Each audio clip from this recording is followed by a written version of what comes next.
தன்னை மறந்து மண்ணில் விழுந்து இளமை மலரின் மீது கண்ணை இழந்த வந்து தேக சுகத்தில் கவனம் காட்டு வழியில் பயணம் கங்கை நதிக்கு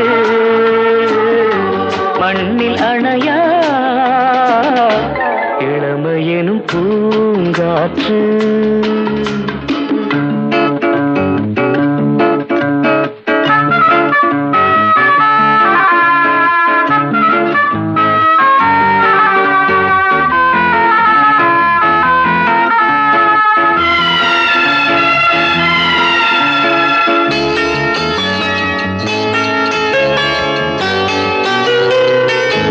அங்கம் முழுதும் பொங்கும் இளமை இதம் பதமாய் தோன்ற அள்ளி அணை